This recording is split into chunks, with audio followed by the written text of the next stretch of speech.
Hello, guys. I hope you are doing well. I hope all is auspicious with you guys. So, I have a question here. Find the first four terms in ascending powers of x of the binomial expansion of 1 plus ax all to the power of 7, where a is a constant, and give each term in its simplest form. Okay, so I want to address something because I had some people ask me that they struggle to use the choose functions when it comes to expanding. And some were asking mainly, do you have to use the NCR button? And I'm gonna say no, you don't have to. It might be a bit quicker and a bit more efficient to use the choose function, but it's definitely not a necessity. The question doesn't specify that you must do it. So just to help some people out and just to give some confidence that you can do this question without using the choose button on your calculator, I'm just going to address this. We can do this question using Pascal's triangle, okay? That's not really, it's not a necessity to use the choose. It's a bit longer to use Pascal's triangle, but if you're happy doing that, then that is absolutely fine. Let me just draw out Pascal's triangle. I'm going to draw the first line, not the zero line. So 1, 1, this pen is thin. 1, 2, 1, 1, 3, 3, 1. So remember, all the numbers underneath in between are the sum of the two numbers above. So 1, 4, 6, 4, 1. That's the fourth line. 1, 5, 10, 10, 5, 1. That is 1, 2, 3, 4, fifth line. And then the sixth line is 1, 6, 15, 20, 15, 6, 1. And then finally the seventh line, 1, 7, 21, 35, 35, 21, 7, and 1. So I've got my seventh line. It took some time, it only took like it took 50 whole seconds, but we're good. Now we can do our expansion. So let me just label that I'm doing part A. In fact, I should be able to fit it in here, right? So we're expanding 1 plus ax to the power of 7. So my first term is going to be, and because we're going in ascending powers of x, 1 is my coefficient from my Pascal's triangle times 1 to the power of 7. I'm also going to include the ax to the power of 0, just for completeness, showing all my terms.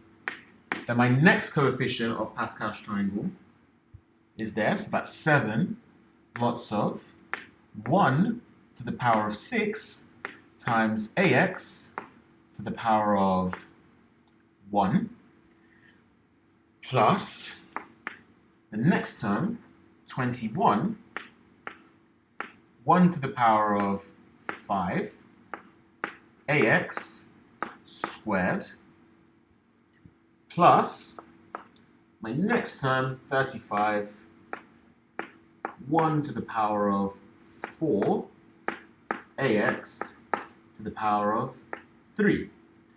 I'm going to put plus because it does continue, but the question has only asked me to write down the first four terms, and we have to simplify. So if I simplify now, well, I've got 1 to the power of 7, which is 1, times 1, which is 1, ax to the power of 0 is also 1, it's in the bracket, so therefore it's equal to 1, so that's just 1. My next term, 7 times 1 to the power of 6 is 1, so I have 7 times 1 times ax, so that's 7ax. My next term, I've got 21 lots of 1 to the power of 5. Ax all squared is a squared x squared. So that's plus 21 a squared x squared. And then my next term is 35 times 1 to the power of 4 times ax cubed. Ax in the bracket cubed is a cubed x cubed. So that simplifies to 35 a cubed x cubed. Done. So you see, it's possible to do this without using the NC. Of course, it would be good if you could get used to using the NC, just because some of the powers that they could ask you to expand could be a lot more, a lot higher, the indices, should I say. The index could be, say, 10, 12, 15. Again, if you're happy writing Pascal's triangle all the way to 15, then that's cool. So that's the first part done. That's 4 marks, imagine. 4 marks. 4 marks just for doing that question. Then, it says, given that the coefficient of x squared in this expansion is 525, find the possible values of a. So first of all, the coefficient of x squared in our question is 21a squared. That's what we got in our expansion. And they've also told us that the coefficient of x squared in the expansion is 525. So therefore, 21a squared is equal to 525. Now I'm going to tidy this up a little bit. So I'm going to divide both sides by 21. Just getting out my calculator because I'm not looking to do this in my head.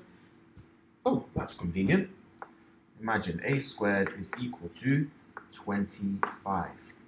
So therefore a is equal to 5. Are we done? No, we're not done. Remember, it can also equal minus 5. Okay? There are so many times where people do a question like this and they forget to include that negative square root. Okay? And also, the question says find the possible values, plural. So that's hinting that there's going to be more than one answer. Other than that, we are done.